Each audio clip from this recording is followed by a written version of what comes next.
This is the Detroit Sports Podcast Network.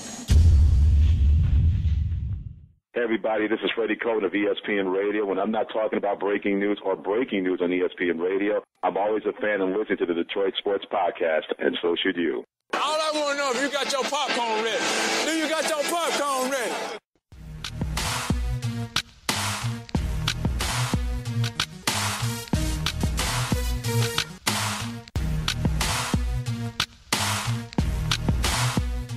Thank you, everyone, for downloading another episode on the Detroit Sports Podcast Network. This is the Doc, John Macaroon. You're listening to the One-on-One Podcast, where we get a chance to interview those we find interesting in the world of Detroit sports. And this morning, we got David Hall, Hatchet Man from 97.1, The Ticket, co-producer of one of the top-rated sports shows in all of Metro Detroit. David, thanks for coming in here, having a chat with the Doc, learning about your story. I appreciate your time, man. Thank you for having me, Doc. It's fun. It's very interesting that you called me and text me because I love it. This is fun. This is going to be great. Great. Now, we do this one-on-one podcast where we get a chance to learn about those that are working in the world of sports here in Detroit. Where did you first get the bug and love of sports? What can you recall your earliest memories of sports around town? Were you a guy that was raised up here in Detroit? Yeah, I was raised in Detroit.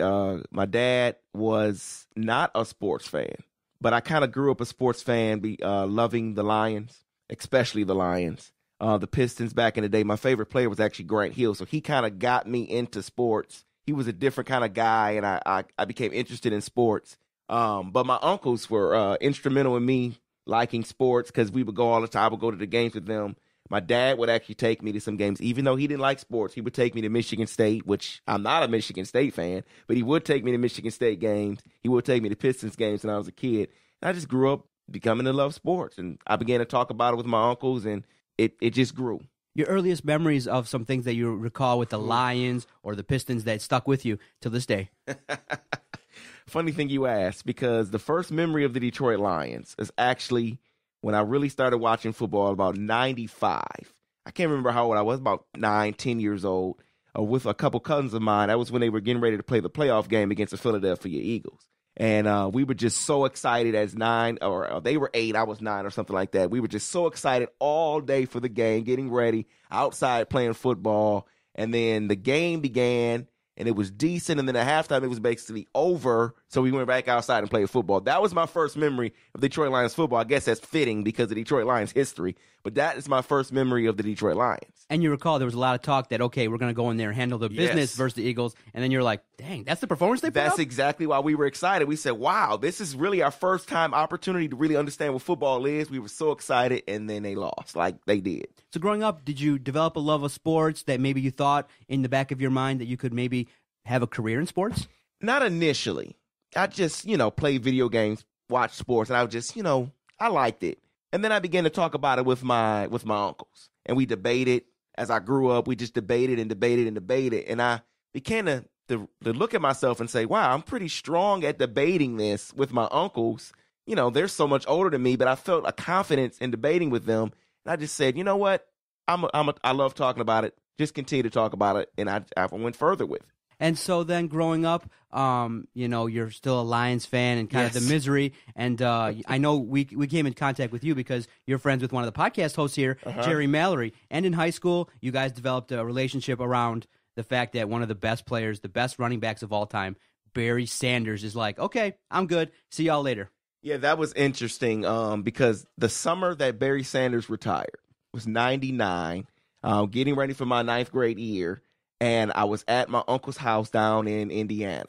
And breaking news came through on Indiana radio TV station that Barry Sanders retired. I couldn't believe it. I wasn't at home, wasn't able to talk with all my friends, could not believe it. So the first opportunity I really got to talk about it was my 9th grade year, first day of class with Jerry and some of my other friends. And because that was my first opportunity. It happened probably 3 weeks before school started. And began to talk about Barry Sanders with Jerry, and me and Jerry, we gained a friendship through talking sports with our friends because the other ones, they talk sports, they kind of knew it. But it was really me and Jerry that kind of knew what we were talking about, so we gained a friendship from that. Now, as a youngster, you said you used to debate with your uncles. And now I Yes. know those uncles aren't going to just let you have That's the advantage. What kind of things would you guys get into it with? And do you recall a debate that you guys just went back and forth and maybe still go at it to this day? Barry Sanders. We used to debate all the time. Was it Lions organization at fault for Barry Sanders leaving, or did Barry really love the game of football? We just debated back and forth about the Lions. And then when the Pistons later on were going for a championship in 2004, we just debated almost every week about the about the Detroit Pistons. Can they win the championship? Are they good enough? Is Chauncey Billups the right point guard for the team? We just debated back and forth, and I just gained the confidence that I needed, that I didn't know I needed at the time, but I needed to then jump to sports radio. Yeah, exactly. And I don't know, the Barry Sanders debate's kind of easy. It's the Lions. It's the organization. Was that the stance you took? That is not the stance I took because I was so young. Okay. I was 13, 14 years old. They had a history with the Detroit Lions, the history of them failing, a history of them missing the field goal against the 49ers in the playoffs. They had a history, and I was young, and I said, you know what? No, it's not the Lions. Barry Sanders just didn't love the game of football, but I now understand the history of the Lions, and yeah, it's pretty much their fault. See, that's how we all kind of came up in sports, Yes. just talking, debating sports, and that's really fun. And so now, as a young lad, you're thinking, okay, I'm going to get an education. Mm-hmm. Where'd you end up going to school, and how'd you end up starting off a career in radio? Well, when I graduated Cass Tech, I initially started going to Wayne State. My plans were to become a doctor. My uncle, who I was telling you, I was with him down in Indiana during that summer, he's a doctor. So, I saw what he was doing, saw some success, and I said, you know what? I could do this. I like science. I like, the anatomy, biology, stuff like that. So I said, you know what? I can do this. Then I started going to Wayne State after high school, and I said, I just can't see myself being happy every day going to work to do this, doing surgery or doing things like that. I just couldn't see myself being happy. So I had a conversation with my father, who was a very hardworking individual. I had a conversation with him one day because I knew I couldn't really talk to my mom because she might be upset. She seems to bling money when it comes to being a doctor. So I talked to my dad in the car, and I told him, I said, you know what? I don't want to keep going to Wayne State. He said, well, what do you want to do? You have to have a plan. So I thought for a second. I said, you know what? I love sports. Let me go to Specs Howard and let me become a sports talk radio host. And he said, are you sure that's what you want to do? I said, yeah. He said, just do something that makes you happy. So sports talk made me happy. So I went to Specs Howard, graduated, and then I jumped into radio. Okay, so now you're at Specs. Where did you do your internship at? I actually did not do an internship. Oh, okay. I am a rare individual. Okay. I interviewed for some internships on some urban stations, and it just didn't feel right to me. It just didn't feel right to me. So I did not do an internship at Specs Howard at all. I jumped right after graduation from Specs Howard about 4 to 6 months later, and I had a job in radio.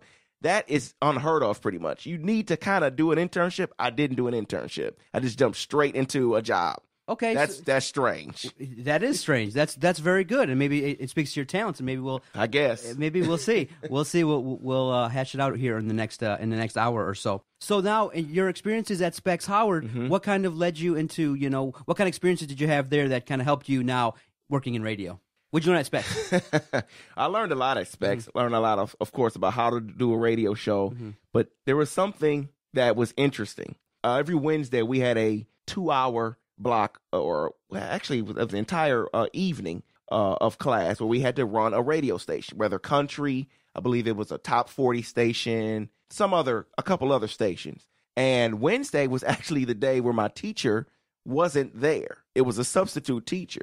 So I took it upon myself on one of the stations to actually run a 2-hour sports show, which I was not supposed to do. I was supposed to keep it to music, but I ran a 2-hour sports show during that time at Specs Howard, and that kind of got me ready and prepared me for what I jumped into, running, because now today, working for 97.1, we do something called producer shows. So there might be 2-3 hours. So now I'm ready. I'm already prepared. I did that at Specs Howard, something I wasn't supposed to do, by the way. I just did it and have fun with it, and boom, it propelled me to where I am.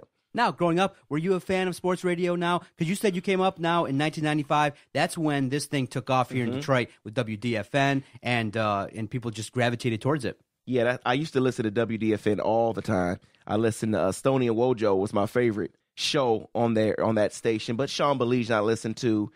Matt Derry, actually, I used to listen to all the time. Jamie, I used to listen to, and actually some of them I work with today. But yeah, I used to listen to them all the time. When my sister was in high school, she's 11 months younger than me. I would drive to pick her up with my grandfather every day, and we would listen to WDFN every day, going to pick up my sister. So listening to that really got me. I debated a lot of things that they debated on that radio show. I debated with my uncles. They would bring up things about the Pistons. They would bring up things about Barry Sanders, the Detroit Lions. I debated that. I just went and took everything that they did and went to my uncles and we debated it. So listening to WDFN and Stoney and Wojo was big for me. So what made Stoney and Wojo a show that you gravitated towards? What did you like about their program? They were entertaining, man. They were very entertaining. Wojo with his jokes, the way he did things, the bits that they had, and then they had the interaction with Matt Derry on that show. Just they were they were different from the usual ABC. We talk about this and then we'll move on. They had entertainment in their show, and that was different from other shows. Much different from other shows. As a teenager, maybe a young lad, did you ever call up the station, try to get on the air, do your thing, give some opinions? I did not. I had to be probably 12 to 15 when they were really in their prime. Mm-hmm. I was too nervous. I was too scared. I thought that, what I had to say didn't matter, or it wasn't going to make it make good radio. So I just, debated my uncles all the time. See, I'm a little bit older than you, so at the time when they were doing their thing, I was 18 years old, 18 to 21. So I would call up on the segment, "What's your beef?" That just fit into what I liked. It was just simple. Just tell me what you complain about. Try to make it funny. And I got lucky one time and came up with a nice rap, nice spiel, and won a chicken wing contest down in Southgate with 10 of my friends. So yeah, Stoney and Wojo had a lot of influence on a lot of people. And yeah, they did. Had a lot of influence on yourself as well. You're at Specs Howard. You're thinking, okay, I want to work in sports radio. What were some of your initial goals? What kind of things were you thinking about that you wanted to do in this crazy field of sports radio? I wanted to have my own show. You wanted your own show. Now, it's kind of funny when you hear that, because you coming out of Specs Howard, you're gonna get your own show right away. But I wanted my own show right away. But going, initially actually graduating from Specs Howard, you're not gonna get your own show right away. So I just worked hard. I actually started working at Smooth Jazz, straight out of Specs Howard, and I worked in the promotions department. That has really nothing to do with being on the radio, but I was in the promotions department. I worked hard doing events there with Smooth Jazz, and then about 3-4 years later, I believe, I jumped over to 97.1. Not initially to the programming department. I was on their street team, and then I jumped up to being on the programming side. But I still want my own show. That's what I want to do one day. I want my own show. I'm gonna kick Terry and Mike to the side. I'm gonna take over. I want my own show. In the promotion side, when you first start off at a radio station, what kind of assignments do they have you do? What kind of things do you do to promote a radio station like Smooth Jazz? Oh, with Smooth Jazz, we did the Jazz Fest in Southfield there. We did the Monroe Fest down in Monroe. We did a lot of appearances at certain restaurants like Chicken Shack, things like that. A bunch of signage we would put up. We would be at pretty much every jazz fest that you would hear in the area. The Canton Jazz Fest, the Taylor. So, I can't even remember some of the other ones, but any jazz fest that you would hear in the area, that's where we would be. Give out interactions, talk to the fans. They would have Smooth Jazz CDs. We would sell those. And actually, it was me and a friend of mine. We made a goal when we went down to the Monroe Fest one time to sell everything. Now, we had boxes full of CDs. We sold every CD. I think we made over $1,000. Me and him selling those CDs. But yeah, we would sell CDs. We would give away keychains, T-shirts, things like that. Whatever they would have for us to give away, we would give away. Yeah, now you start to realize, okay, when you work in promotions, you're working with a team. Exactly. How was it in the team environment? Did you have some characters that kind of thought that, man, I'm in promotions, kind of slacked off, or you maybe had to kick some butt? What was it like working in promotions with a team for the first time? A lot of people that were lazy, and I consider myself a leader, so I would, tell them about themselves being lazy. But yeah, it actually prepared me to jump on the radio, because you're interacting with fans every time you go out. And then with the team that you're dealing with, sometimes you have to tell them, do this, do that, or you have to kind of come together in order to accomplish that goal for that event. So Yeah, and it kind of makes sense. You would think that in promotions, you want to have a good attitude. Yes. You want to be you want to be hustling. You want to be out there interacting with the people. Get as much of the products that you want to give out. Exactly. With that, was it 98.7? You said. Yes. A lot of 98.7, a lot of 97.1. And there was a lot of older fans, so that you had to learn patience with some of those older listeners because they would come up to you. All they want is free things. So they would come to you multiple times because they want a T-shirt, then they want the pen, then they want the keychain, then they want the CD. They want the CD for free, but the CD wasn't free. Right. So, you have to learn patience when you're dealing with those kind of listeners. Okay, so you did promotions for 3 years at 98.7, and then you get an opportunity. You probably see that there's an opening maybe in promotions at 97.1. Yes. Are you jumping like, okay, this could be it? I tried to get in with 97.1 a year before, but there wasn't an opening. They said, we'll just keep you here for right now. But then the opportunity came, and then I jumped to it because I knew that's where I wanted to be. I wanted to be on radio, of course, but at least if I get over to that building, if I get over to that station, maybe someone will hear me. Maybe someone will, say something to me, and then I could jump up. It didn't happen right away, though. But I went over there to the promotions team, did the dirty work there with some of our fantasy football events, opening day, of course, Tigers opening day, Lions games, all the kind of dirty work, going out interacting with the fans and the listeners, which was much different than 98.7 because these are sports fans here. Now, they're passionate. They think that because you have a T-shirt on that says 97.1 that you know everything about sports. So now you have to have somewhat of opinion, which I did, of course, but not everybody. So you have to interact with the listeners all the time at all these events. They expect you to know everything. There's some trivia games with these people. It was a fun time.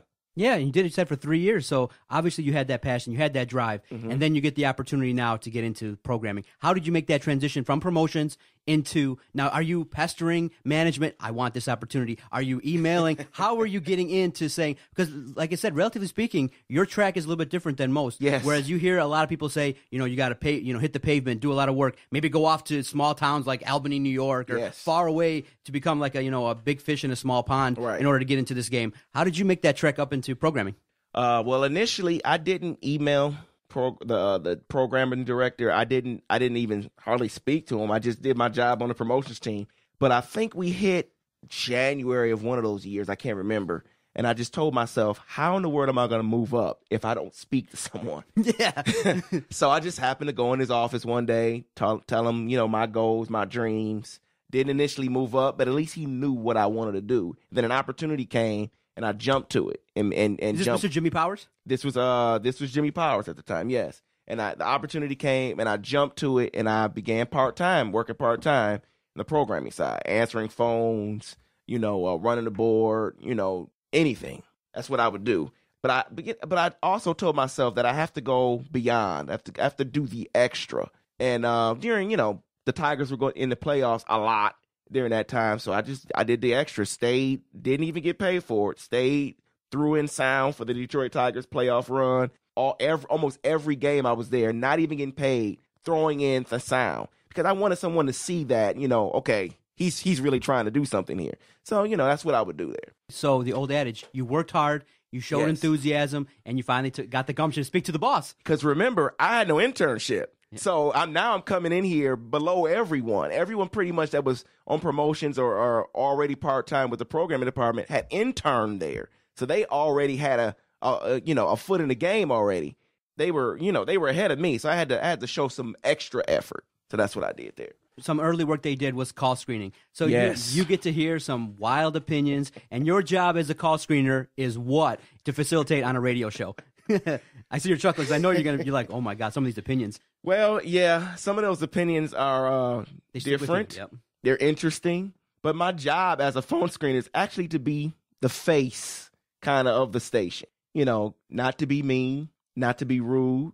That's what you're supposed to do. Not be mean, not be rude. Just listen to them, kind of determine within the 30 seconds, okay, are they usable for the radio? Can I put them on, or is this someone that just doesn't make any sense? And you can kind of determine it real quick. There are certain guys, as you get a hang of it when you're phone screening, okay, this guy calls all the time, so he knows the idea, how to do this, or, this is new. So let me listen to this guy a little longer to see it's his first time calling. Let me see if he gets it. So, you just have to listen to the person and kind of use your discretion. as a phone screener. Yeah, so it gives advice to those who may be younger, maybe 18, 21, who want to call up a radio station, want to get on the ticket, and they want to give an opinion. What should they do in order to get on and be an effective caller to a radio show? Because the callers are important. They're a piece of the show, and they provide an entertaining aspect, and it's just sometimes you need to know how to do it. I would say some advice if you're calling in, if you're young, I would say have a strong voice.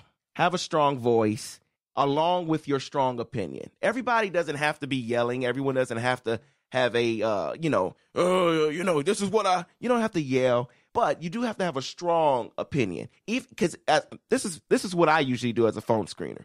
I will play the devil's advocate. If you have a strange opinion, or even if it's just a regular opinion, I will use the opposite angle to try to argue with you just for a second. Mm-hmm. If you can't argue with me, then you cannot argue with the host on the radio, because they're going to come to you stronger than I am. So if you can't argue with me a little bit on my devil's advocate opinion there on yours, then you're not going to be good on the radio. So kind of have a strong opinion, have a strong voice, and just be confident. Be confident in what you're saying, and then you could probably get on the radio. Now, you said you had to be nice, but how did you get the nickname Hatchet Man? That's why I laughed when you asked me this question, because I don't do what I'm really supposed to do. I'm not rude. I don't really, yell and go crazy, but I don't play games when it comes to phone screening. Either you go straight to the point or you're not getting on the radio. That's just how I am in life, period. Get straight to the point. If you're not someone that is strong, if you're not someone that has a strong voice and a strong opinion, then you're getting kicked to the curb. That's just how I am. I'm short fused when it comes to phone screening. That's just how I got the name Hatchet Man. Well, the good news is Doc is 1,000%. I've only tried once when you guys had the bit with the Valenti and Foster court there, or press conference with Valenti. So called up. That was fun. Yeah, that's a fun bit. That's a fun segment. So luckily, 1 for 1. No problems at all. Got my quick vote in and got through to the ticket, man. It's a great show. Good stuff. Well, I'm glad I'm not one that cut you off there. No problem. You're the one I spoke to. I said, hey, this is my opinion. Boom. This is my vote. You're like, okay, got right through. I was the first one in the press conference. It's funny you say that, because I have a lot of friends in my church or whatever, girls that consider me their brother. And a girl actually told me this week that she was out on a date, first date, and a guy says, you know what, I listen to 97.1 all the time. And she says, oh, wow, my brother works there. So she's expected to be happy, tell him. And he says, you know what, I can't stand him. He's an a-hole. He's one of the guys that I cut off. And she had no idea. She first got offended, but then she realized, oh, okay, all right, I get it. That's David. That's what he does. So, I'm glad that I did not cut you off. That's right. See, have a take. Don't suck, as some would say. Yes. And if not, Hatchet Man's going to push that button or just be like, sorry, we can't use that. Click, dial tone. Okay. Exactly. Okay, so you worked hard. You're doing call screening. Yes. Now you have a chance, and your title now is co-producer of Valenti and Foster. Now, what is your role with the team now at 97.1? My role now is to just give my opinion. Mike and Terry, they just thankfully give myself and Mike Sullivan there the opportunity to express our opinion. We give our ideas before time, or show prep, things like that, topics. We give topics. We're allowed, even if there's something that they don't think of, something that they don't see, we're allowed to throw it out there. This is an idea. This is what we saw on the internet. This is what we're hearing. This is our opinion. This is our thoughts. And they give us that opportunity, and very freely they allow us to do it on the radio. They give us we are able to give our opinion, our strong opinion. If it's not strong, believe me, Mike and Terry will tell us. They will say, you know what, nah, maybe next time. But if it's strong, we're allowed to give our opinion and go with it. Whether it's the Lions, Pistons, Tigers, whatever it is. Yeah, now this one-on-one podcast, we like to take a little bit of an inside look for those that don't know what goes on for a radio show. So now, on the Valenti Foster Show and most radio shows, there is a show meeting beforehand, before the 2 o'clock start time. Is it like about an hour and a half beforehand? You just a round table like we're doing here, just sitting down, having conversations about sports? It just depends. Sully's usually one that goes back there and does a lot of show prep, because I'm screening actually for Carson Anderson before Valenti and Foster. So if there's something that is really pressing me, I'll go out there and I'll tell it. I'll say, you know what, Johnny Manziel is doing something crazy again. We got to talk about it. Or if there's something that's pressing me, I'll go out there and make sure I tell them. But usually we're now in a groove, I believe, and we could kind of just even on the air, just throw it out there and kind of go with it, even if we haven't talked about it before the show.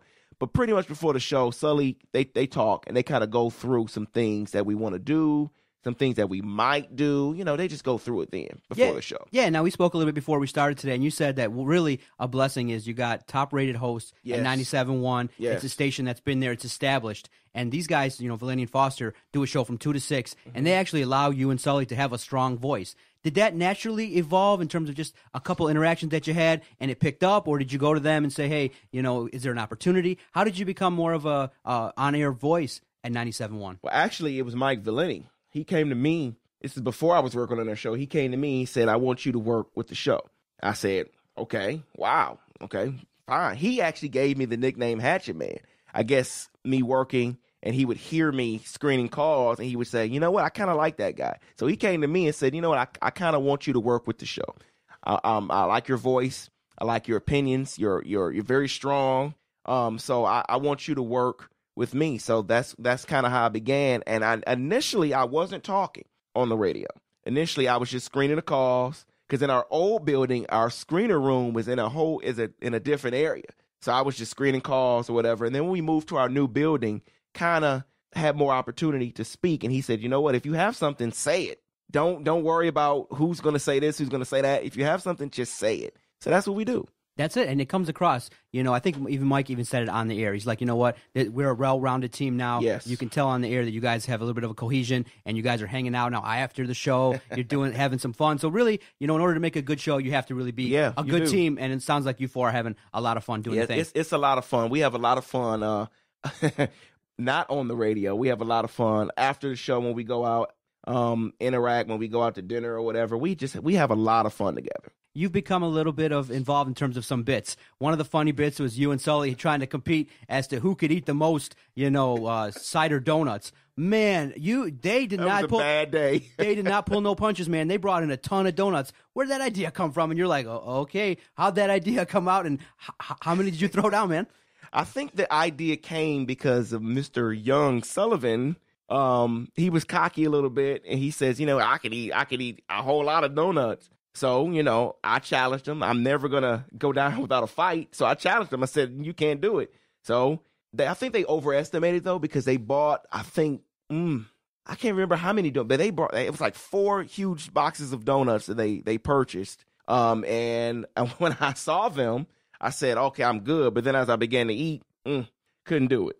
It was just too many donuts. But that was just a fun. It was fun before we did it. After we did it, it was not fun because of all the donuts I had. I think I had 10 donuts, I believe, or something like that. That's a lot of donuts in a 2-hour span. It was fun. How long did it take you to recover after a date like that? Day? No, it actually took me 2-3 days. 2-3 days. Yes, it was bad, man. It was really bad. No, it was good stuff. So what makes Valenti and Foster a top-rated sports show? Really in town, they're known. They've been around now. They've done it well over 10 years. You tell that they have strong opinions, very entertaining. Listening every day, working as a producer, what makes that show top-rated? I think it's the entertainment factor. You can have an opinion, and everybody has an opinion, whether it's strong or not. Everyone has an opinion on a sports topic. But it's the entertainment factor that I believe makes them the number 1 rated show. Before me and Sully got there, they were entertaining. So it wasn't us. They were doing it. They were entertaining with their bits, with the things that they would say, the interaction between Mike and Terry. It's just entertaining. And that's what got me in the radio. Listening to Stoney and Wojo, they were entertaining. But Mike and Terry have taken it to another level of entertainment. And I think that's what makes them the number 1 show. Take it to another level in terms of, like, you know, funny bits, talking about other things than sports. Mm-hmm. You know, they have strong opinions about what's going on in Flint, the story of the gentleman who passed away, you know, doing some ungodly things. Mm-hmm. And they just come up with ways of presenting information that's not typical, that you go, wow, man. And you get the vibe that if you don't listen, you're missing something. When I think back to when the Kwame Kilpatrick stuff was going on, and I remember Hugh Perkins on Fox 2 read the text messages, but Mike and Terry decided, you know what? How about we do the same thing? And they did it, and Terry, I believe, was the female voice, and they had so much fun with that. Instead of just telling you what the text messages say from a Det News article, they read them as he was Kwame, and he was I can't remember her name now, but they had fun with it. That's the entertainment factor. Do things different. Yeah, are there other show moments that you recall that stick with you that, that you can recall and say, you know what, man, this is something special? I know with me and Sully there, I think the thing that was pretty special was when Sully brought up his girlfriend situation and Terry just went off. We didn't even talk about that before the show. That just happened. It was organic. And when Terry told him to basically let the bitch walk, that was great. Things like that is entertaining. It brings people in that may not even listen to sports, but they're listening, and then the everyday stuff comes up. That's the entertainment factor. And listening to the show, a lot of the challenges in radio kind of are brought up a little bit and talked about on the air. Mike's talked about, the whole situation, the whole ordeal with the Detroit Lions and things like that. Were you privy to some difficulties with that in terms of taking some of the calls from the Lions or, trying to get a guest on and they're just like, yeah, sure. Then the time comes and they don't pick up the phone or any challenges like that with the show? Yes, I experienced some things personally with the Detroit Lions, but, they do things differently. They do things differently. I mean, they're losing for a reason because they just don't do things right, in my opinion. And I received some calls, actually screening calls. They would call in and say, "Well, hold on, such and such. Let me speak to." It wasn't even Mike and Terry. It might have been Gator or Doug. They just had a problem with seemed to be everything. So, we had a lot of interaction with the Detroit Lions and the problems that they might have had with us. Were there other challenges in terms of things that, we haven't talked about today, in terms of making a 4-hour radio show really strong each and every day, 5 days a week? The tough part with radio is that because of the entertainment factor, you have to try to be entertaining all the time and have a strong opinion. Well, there are some dead periods in sports in the summertime. There's a Major League Baseball All-Star game, and there's nothing going on. Now you're like, okay, what are we going to talk about? We can only talk about the Tigers for so much, and they're not playing right now. No one wants to hear about what they might do in the second half. You can only do that for so long. So, there are some dead periods in sports where you're kind of struggling, and then there's nothing going on in the entertainment world or, there's nothing going on. So, there's a struggle there sometimes in the dead spots. You've said your goal is to be on the air talking sports. Yes. Can you recall your first show that you did on the producer show or the first show that you hosted on 97.1? What was that like beforehand, your nervousness or the preparation going into it? Take us through that first show that you did on 97.1 The Ticket in Detroit. Ooh, I think I did that first show with a young man that's not there anymore, Josh Hollop. I was extremely nervous because you're not doing it in your home anymore. You're not doing it at Specs Howard. Now there's possibly thousands of people listening to you. So, I was nervous because I critique myself a lot. I'm very tough on myself. So I want things to go perfect all the time, but they don't always go perfect. So your first show, I was nervous. I wasn't really sure what to talk about. I think it was the summertime. So we were talking Detroit Tigers, I believe, or something like that. And I just wanted to come off like I knew what I was saying, knew what I was talking about. Because you never want to really go on and say some things and then people realize he has no idea what he's talking about, and I can tell. I wanted to make sure I knew what I was talking about because I'm more of a football fan. But I'm a sports overall, but I'm more of a football fan. So when it came to baseball, I wanted to just make sure what I was saying was right. So I was nervous going into it, but we got through it, or he got through it. It was tough for me. I let him talk a lot. I didn't talk as much. But we got through it. I don't even know where that show is. I would love to listen to it one day to hear the difference from then to now. But it was a struggle, but we got through it. Okay, so now you're critiquing yourself, you're listening a little bit, and you're saying, okay, I probably got to, give my opinion, be factual, try to be entertaining, try to have a good interaction with the callers. How many shows a week now are you doing? You doing still on Saturday evenings? Once a week or so, every so often? Every so often. Okay. Usually I go every 5 weeks, I believe, is my rotation. Okay. So I'm actually on this weekend with Mike Sullivan. I don't even know if he remembers, but me and Mike Sullivan are doing another show together. Every 5 weeks or so is my rotation. Okay, a couple hours in the evening, correct? Yes. Okay, so now you're prepping your show and you're doing your thing. If someone who hasn't listened to a show hosted by Hatchet, what are they going to get? Passion. They're going to get passion, and you better come strong. You need to come strong, because if you come on, whether it's midnight or whatever, if you call my show, I'm going to jump down your throat if you're wrong. If I don't believe what you're saying, then I'm going to get at you. But I'm going to bring passion. I'm going to bring a strong opinion. And you're going to bring, I might laugh a little bit during that show. So we're going to have some fun. That's all. You want to be on the air. That's a dream of yours. if an opportunity comes a calling, maybe out of state, Cleveland, Florida, some other opportunity, you might take an entertaining look at it? Or because I know you're a Detroit guy, I'm a Detroit guy, opportunities present themselves to go out of state. Me, I just made the decision, you know what? I'm staying here. I'm a Detroit guy. I don't care about the weather. I don't care about the lifestyle. I don't care about anything else. I'm a believer. I'm a Midwestern guy. This town fits me. I'm staying in Detroit.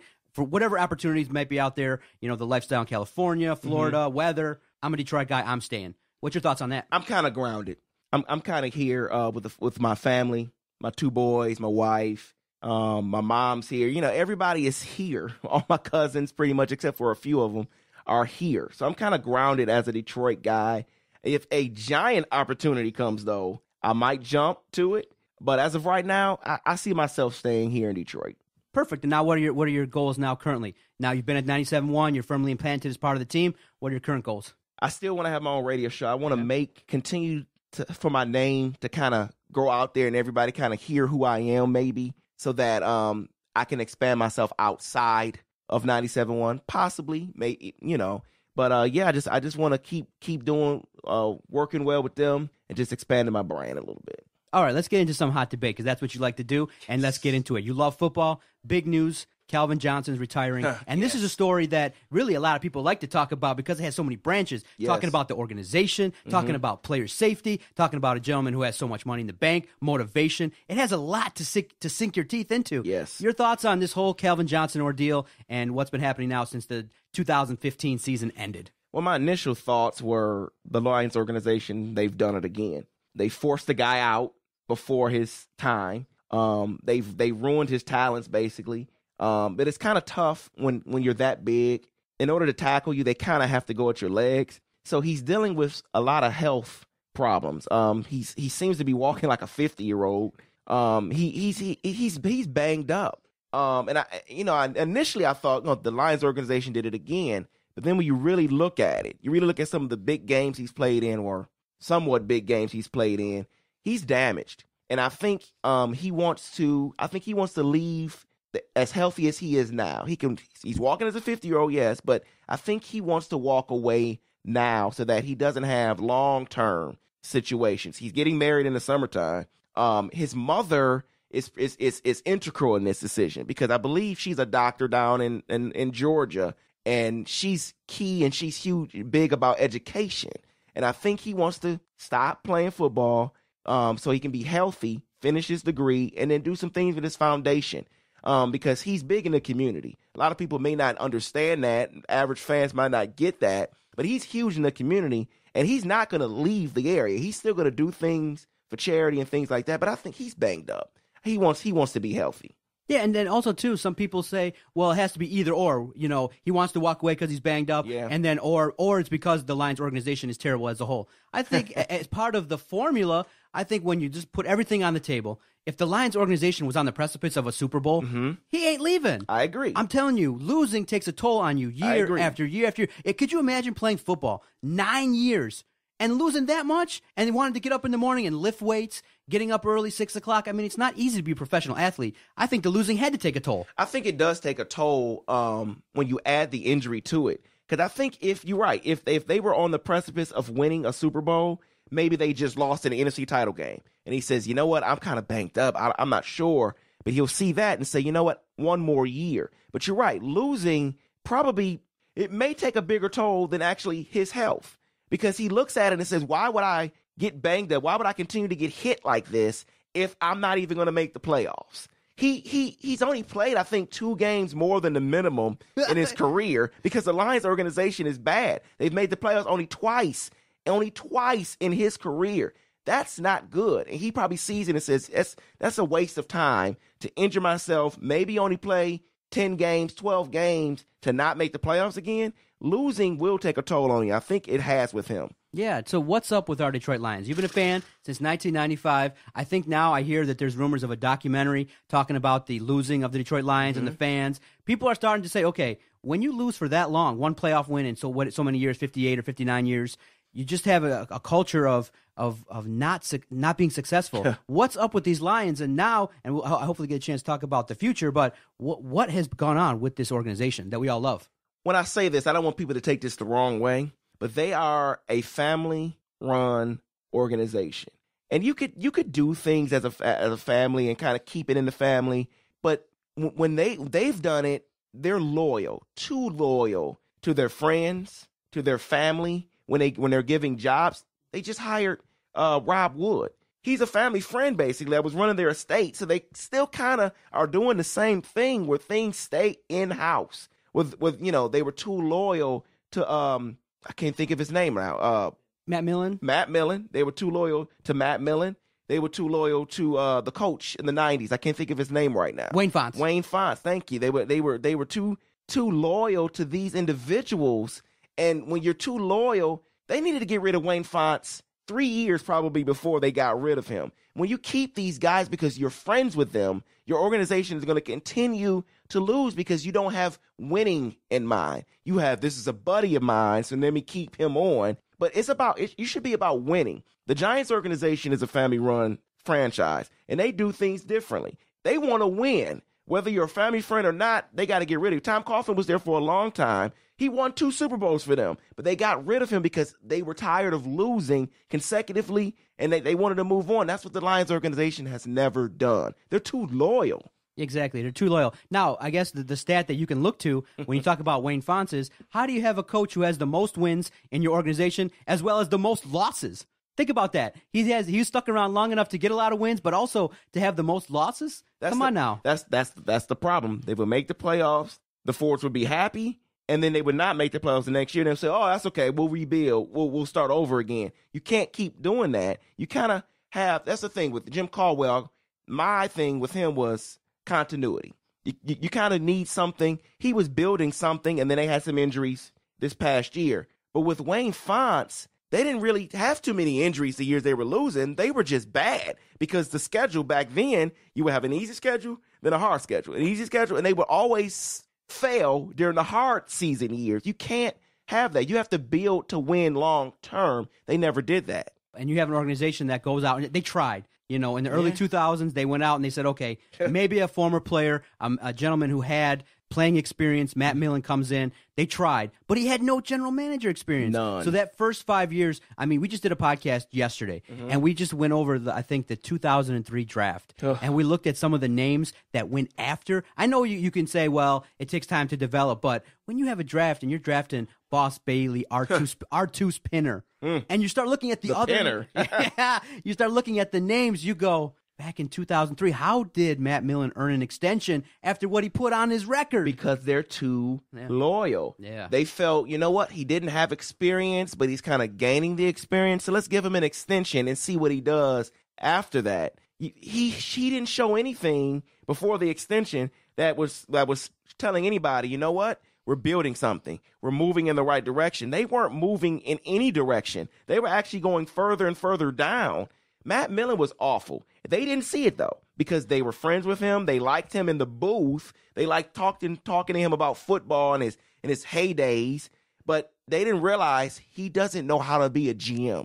And if you're going to do that, you kind of need to have somebody maybe in there that can kind of teach him, kind of mentor him. But they never did that. They just liked him as a friend. And they kept him and extended him. That was the worst idea ever because we had 0-16 because of him. That's awful. Because of the losing, the reputation of the organization, a lot of people take on different teams, B teams, and things like that. Some people are Lions free. They just say, you know what, this team I don't believe that. This team will never win. Now I look on your Twitter page at HatchetMan971. Back in the day, I see a big sign that says Steeler Nation. Yes, it does. Have you taken a B team, young sir? I'm not Lions free. I will say that. But I've always been a Steelers fan. That's been my second team because you pretty much need to have a second team when you're a Detroit Lions fan. So the Steelers have always been my second team. And then when they made the Super Bowl here in Detroit, and Jerome Bettis, a Detroit guy, retired, won the Super Bowl and retired, that kind of, increased my love for the Pittsburgh Steelers. Because, Ben Roethlisberger was young then, had won a Super Bowl early on. I just felt that team was going to be a team to reckon with for years to come. So my fandom for the Steelers grew after they won the Super Bowl here in Detroit. But I've always been a Steelers fan. Okay, so you've never really been close to being Lions free, saying, you know what, No. Turning them off, can't deal with the losing. Hey man, they lose games where they tie it up and they miss the extra point. They have leads, give up Hail Marys. Things that happen in football you don't see around the league that you see with the Lions. Yeah, I mean, because I don't think people understand what Lions free means, because these people say, I'm Lions free, but yet they're watching the games every Sunday. They're calling the radio station to talk about how the Detroit Lions are bad and how the Fords need to sell. But that's not being Lions free. Being Lions free is not watching the games, not talking about them, not discussing anything about the Detroit Lions. That's being Lions free. I can't see myself never watching a Detroit Lions game. I have to watch the Detroit Lions because I need to be able to talk about it with my friends. I might not, I'll watch the game now and maybe not get upset when they do something crazy or something stupid, but I will watch the games. I can never be Lions free. And same here, man. You just, like I said, because there's only 16 games, right. You have a 9-month window to kind of decompress. If they were all year round, no, I'd be Lions free. I could pick that year in, year out. You need that. Actually, we got to put an extension to get extra month off for the Lions. I agree. Just black out the preseason, let them do their thing, and let us come back in September. Give us the extra month. Well, we already get an extra month because they don't make the playoffs. So there you go. All right, so after the 2015 season, they go 7-9. They retain Jim Caldwell, but in the middle of the season, they blow out the upper management. Yes. They lose Martin Mayhew, Tom Lawand, and now they go out and they say, okay, another effort. We're going to go out to the organization, New England, the model franchise, the franchise that you say, okay, what do they do? Because they've been in the playoffs so much, winning, rings. You know, they are the preeminent elite franchise in the National Football League. Yes. Got renewed hope with Bob Quinn coming aboard as a new general manager? I do. Didn't really know who he was when they hired him. The hope was that he was just the right guy. Coming from the Patriots organization, I believe he joined that organization the same year Bill Belichick joined that organization. So he learned under the guy that's winning everything now. So you would hope that he brings a winning attitude to this organization, because they don't have a winning attitude now. So the hope is that he's the right guy and that he does what he needed to do. I'm impressed with what he's doing. He's cleaning house in that front office, getting rid of scouts that were there, I believe, for 20 years. So he's getting rid of guys that they were too loyal to, that he doesn't care. If you're not the right guy, if you don't fit what he wants to do, he's getting rid of you, whether that's strength and conditioning coaches, whether that's college scouts, national pro scouts. He's getting rid of you if you don't fit what he wants to do for this organization. He wants to win. Whether he's the right guy or not is yet to be seen, of course, because we don't know the future. We don't know exactly what the Lions organization is going to do years down the line. But it looks good so far. It looks good. He's coming from the Patriots organization. He's bringing guys also from the Patriots organization. Kyle O'Brien, I believe he just hired another guy, a strength and conditioning coach from that organization. So he's bringing people from a winning organization, not just sticking to Detroit Lions. You've been here for 15 years. We're going to keep you. I like the difference that he has in his attitude so far. Okay, and then a couple other points with the Lions. They've decided to keep head coach Jim Caldwell. Yes. Two really polarizing figures, head coach and the quarterback. Your first thoughts on keeping Jim Caldwell, and your point to those who would say, well, he really doesn't have a track record of long-term playoff success. That's true. He can keep an organization together. He obviously is a leader of men, obviously a well-respected professional man, but on the field, there are some questions. Oh, yeah, there are some questions, but my rule when it comes to NFL coaches, I just give them 3 years. That's just always been my rule and my standard for when to fire a coach. He didn't do good in the second year, of course. It was bad early on, but he brought the locker room back together. That says something, because if they were 1-7 and you can easily give up. After London, you come back, that team, they can easily give up and say, you know what, I'm done. We're good. I'm looking forward to where I'm going after the season, whether I'm going to Florida, Bahamas, wherever. I'm going somewhere. I don't even care about the rest of the season. But that didn't happen. He brought the team together. They came together. They didn't give up on him. So that's why I think he deserved another year. But I just have a standard of 3 years. You really know what a coach is after his third year, and you can decide. Now, that bodes well for the Lions, because I know everybody says Bob Quinn needed to bring his own guy. But what does it hurt if he waits another year to get his own guy? Because you know for sure if Caldwell's good or not. He might know it now, but he said, you know what? Let's keep him for another year, see what he can do, whether we'll win or we'll lose. They can make the playoffs and lose in the playoffs, and he can say, you know what? You're not right. It's all up to him. But I think giving him a third year is just fair to every coach, any coach, not just Jim Caldwell, any coach, it's fair to give him 3 years. Okay, and now the other polarizing figure in town, Matthew Stafford, number 9. A guy that you could just probably light up, simple topic. What do you think of number 9? You're going to have 50% of people say, he's my guy. I'm rolling with him. He's the best we've ever seen. Mm-hmm. And the other 50% will say, you know what? It doesn't take 10 years, a decade to get into the playoffs and get a win. What does Hatchet Man think of number 9, Matthew Stafford? I'm kind of in the middle. People think that I'm this Stafford supporter. I'm not really a Stafford supporter, but I do believe that he's good. I really believe that he's good. When you say he's good, don't you have to account for wins and losses in the big time in the dance? You do, but you have to understand when he joined this team, they were 0-16. That was the year after the 0-16 season. So you're really a franchise, a new franchise basically. So he came from 0-16. They weren't gonna win 10 games his first year. So they struggled to even build a roster to even come close to winning. And when they made the playoffs in 2011, that was 3-4 years after they went 0-16. So it took time. That roster was bad. Matt Millen didn't do that Lions organization any good. They didn't have any talent. The free agents he brought in were bad.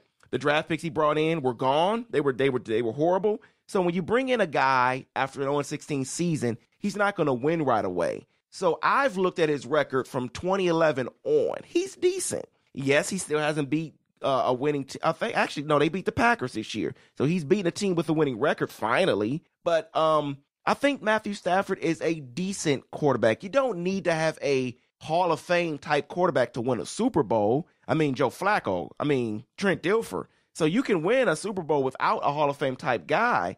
I just think that he's a decent guy. He's not a game manager like Alex Smith. He can make plays. If he doesn't turn the ball over, it's the key for him. I think he's decent. I think he's good enough for this team. You see playoff wins in his 30s. You think he's going to be the guy that's going to be afforded the opportunity to take control of this franchise, be here for the next decade, and have success? Because really, you've given him a top wide receiver. You've given him pieces all around. You're trying to build a line around him. You've tried to do everything to make it perfect for Matthew Stafford. It's 8-9 years into his career. A lot of younger quarterbacks are doing a lot of things now. You can look at Cam Newton already in the Super Bowl with Ted Ginn Jr. and maybe Greg Olsen and not much else with maybe Jonathan Stewart. Do you see success if the Lions attach themselves to arguably the franchise quarterback Matthew Stafford? I don't. I really then don't. You have to let him go. You have to let him go, man. See, I don't think you do, because I think you're fine with keeping him one more year at least to kind of see what you have. Because if Calvin Johnson is gone, you know who Matthew Stafford is. So I think you have to give him the opportunity to see who he is without Calvin. If he blows up, then cool. That's exactly what you wanted him to do. But you kind of need to see what he is without Calvin before you let him go. That's why I'm fine with him staying one more year. But this is the key year for him. I mean, I've said that pretty much every year for the last 3 years. But this is an important year for him, especially if Calvin retires. If Calvin retires and he only has Golden Tate and maybe whoever they draft and then TJ Jones, it's going to be integral to see what they do with him this year. Because I've always argued, people say, who makes who? Does Stafford make Calvin? Does Calvin make Stafford? And I've kind of looked at the argument when it comes to Joe Montana and Jerry Rice, and who made who. Joe Montana was actually great before Jerry Rice got there. So, I mean, I don't really know when it comes to Matthew Stafford and Calvin Johnson, because Calvin actually had a decent year without Stafford, but we really don't know what Stafford is without Calvin. So we'll see that maybe this year. I mean, I hope Calvin comes back, but we'll see what we have. But I don't know if he'll succeed. I really don't know. Okay, Hatchet Man has the patience of Job. He's ready to stick out Matthew Stafford one more year. I can appreciate that. I have too much patience, I think. I just talked about the Fords having too much patience and being loyal, but I think I'm the same way, kind of. All right. Now, before we get out of here, I want to appreciate your time. David Hall, Hatchet Man 97.1 The Ticket. You can find him and support him at Hatchet Man 97.1, and you can hear him weekdays, Monday through Friday, 2 to 6 p.m., 97.1 FM The Ticket. A great sports program. Really a can't-miss sports program. Some quick-hitter type things. American or Lafayette? American. Why? I like actually their dining room. So their dining room is bigger, I believe. So I just like that. Okay, Barry Sanders or Emmitt Smith? Who's a better running back? Barry Sanders, of course. Oh, don't get me started with that Emmitt Smith stuff. Emmitt Smith had a great offensive line. He really, to me, wasn't a great running back. He just had a wonderful offensive line. And I get sick and tired of an uncle of mine who actually is a huge Dallas Cowboy fan always argue that Emmitt Smith was the best. Barry Sanders was the best running back in that era. The blessing of being a Detroit sports fan, growing up in this town, is we've won titles. You can see some of the posters are here in the room. Mm-hmm. What title did you really get emotionally invested in? Your favorite title maybe that you've seen now in your lifetime? 2004 Pistons. When they won that title, I was a year out of high school. So I was impressed with Chauncey Billups and company and the way Big Ben on the defensive end, help defense. He was the best help defender probably, well, in my lifetime, I know, but maybe the NBA. That was a wonderful team. And then they went back to the finals in 2005 and broke my heart when Rasheed Wallace left Robert Horry open for a three. But the 2004 Detroit Pistons, that was big. That was big. Okay, real quickly, you like the direction of the team? I mean, it's basically a 500 team. Everyone's saying, man, they're young. They need, they've tied themselves now probably to Reggie Jackson, Andre Drummond. You happy with the direction? I am happy with the direction, but they need to find out who that leader is on the court. Whether it's Andre Drummond or Reggie, I don't know. That's the thing. Reggie Jackson kind of showed me something last night because he was dealing with dehydration. But he came through and was clutch in the fourth quarter when they needed him. So maybe Reggie Jackson's becoming that leader, but they just need to figure out who the leader is on the court. Yeah, but David, we don't play the Brooklyn Nets every night, man. We need to show. That's true. Can you show me versus some like Cleveland and San Antonio and the Pacers and the Toronto? Yes. Come on now, we're not playing Brooklyn every night. They're bad, man. They make the playoffs this year? Yes, they will make the playoffs. Okay, that's good. I think they're in there. I think so too. I think in the NBA when you have a guy like Stan Van Gundy, he's the president, he's the boss. Mm-hmm. In the past the Pistons had some things like personality issues with the coaches. They could potentially take advantage of their stature in the game. And so now I like the fact that Stan Van's the president, he's the boss. They're not going to go around him. He's going to set the tone. And now we'll get a chance to see a young up and coming team see what they're going to do. What's weird about the Eastern Conference is I believe they're in the 8th spot currently, but they're 2.5 out of the 3rd spot. It's wild. So it's a weird Eastern Conference right now. It's wild. Okay, we'll get you out of here on this. All right, you got 4 tickets. You can take 3 people, famous, dead, alive, friends or family. You can go to any venue, any sporting matchup. Where would you go? What sporting matchup would you like to see? And who would you take with you? Wow. 4 tickets. So you take 3 people. You're going to go, and you're going to take 3 people with you anywhere you want, any venue, any era, and you can take someone famous, dead or alive, friends or family. Who would you roll with? What would you want to see? I'll just stick with my wife and my kids. I would probably go to next year's Super Bowl. Super Bowl 51 where the Lions are going to be in it. So I'll probably go to a Super Bowl. My oldest is becoming a big football fan. He loves Cam Newton. So I think I would take them to the Super Bowl. Hatchet Man's a dreamer. He sees the Lions in the Super Bowl 51. He wants to be on the radio. He wants to do his thing. He spent an hour with us sharing stories, telling, about working at one of the great radio stations in town, a long-term radio show, Valenti and Foster, doing his thing, and in an unconventional way. David, I appreciate your time. Thanks for telling your story one-on-one, man. No problem. Thank you, Doc. Appreciate it. This is the Detroit Sports Podcast Network.